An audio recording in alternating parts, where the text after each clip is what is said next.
Welcome into a new week of Beyond the Arc here on High School Cube News. Brian Chimino back with Michael O'Brien of the Chicago Sun-Times. The past week, the Super 25 thrown into disarray, so we're going to try and sort things out here this week. Top story this past Sunday from Chicago State, the city championship. The Bogan Bengals, heavy underdogs versus the Simeon Wolverines. Bogan rolling over Young in the semifinals. Simeon taking care of Uplift, and a huge upset took place. Bogan 47, Simeon 42. As the Bogan Bagels, just like everybody predicted, are your city tournament champions. Yeah, you know, it's such a great story, Bogan. I guess at the beginning of the year we might have thought they could have done this. They were a really talented team. Then they had their soap opera troubles with Antonio Thomas quitting. And, you know, here they roll through, you know, the two biggest public league powers, Young and Simeon, to win the title. It's a great story. You have to be happy for Luan Pipkins and Bogan. It's the first title in school history. Arthur Goodwin has really managed to do something special there. And, of course, Simeon on the losing part of that city tournament game. He had a game the day before, he previewed it last week, versus #1 Stevenson,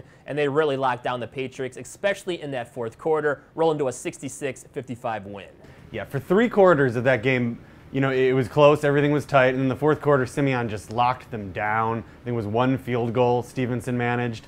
It was a little strange to me. I think the most notable thing in that game was how nervous, frankly, Stevenson looked at the start. Jalen Brunson, some of the other guys, they didn't seem to have it all, and I couldn't figure out why. You know, this is the team that's been to the state finals, that has so much experience, but I think the only difference is this time they were the favorites, and maybe it's going to take a little bit of time to get used to that pressure, to being the ones that are supposed to win instead of the plucky underdog. What can you really take away from that game on Saturday? Because both teams played 2 games in a row this weekend. They both lost the second game. At the time, it was, oh, Simeon's the 4A favorite now.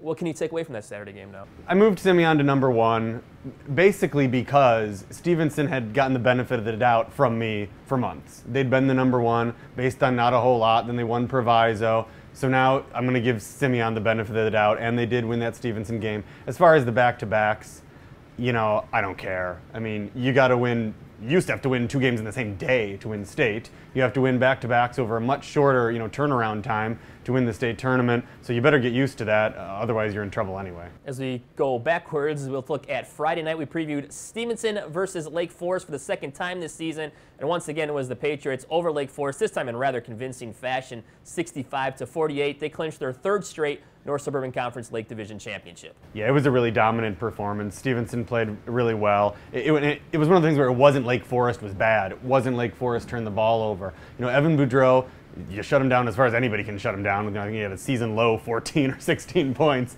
But yeah, you got the feeling that maybe this is the end of that rivalry. Maybe Stevenson has found it.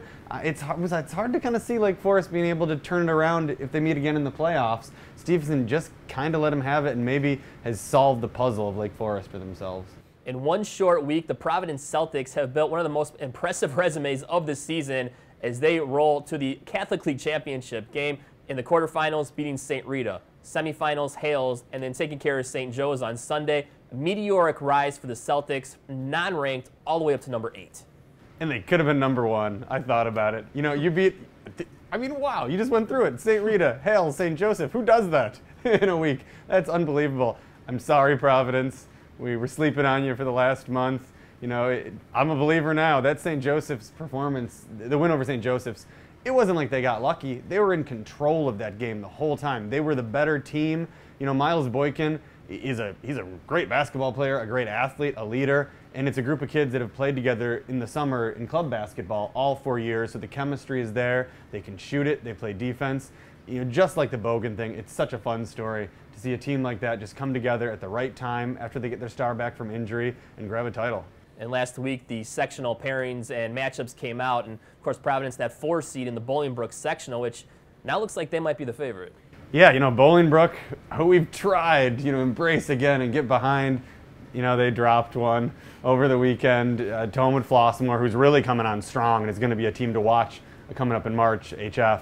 So, yeah, with Bolingbrook shaky, Nequa barely survived Plainfield East. I think it was 2 overtimes this weekend. You're right, Providence is going to be a real threat in that sectional. So to sort out the top 5 in the Super 25, #1, the Simeon Wolverines. Stevenson drops 1 to #2. #3, Bogan, coming off that city championship. Lake Forest will drop 1 after losing to Stevenson to number 4, and number 5, Morgan Park, who has a very long layoff before regionals. Yeah, Nick Irvin is looking for games. Get in contact if you're watching this earlier in the week and you have a game you'd like to play this week, because it's been a little while off. I think St. Rita is number 6, and they could be higher. You know, talent-wise, they're right there with the top 3. They lost to Providence, you know, isn't the best thing in the world, so they dropped a little bit. But you still got to keep St. Rita on your radar for the Class 4A state title even. And we here on Beyond the Arc love milestones, and a big one took place last week. West Aurora, seemingly easy win over South Elgin, but when you look at it, Coach Gordy Kirkman's 800th career win.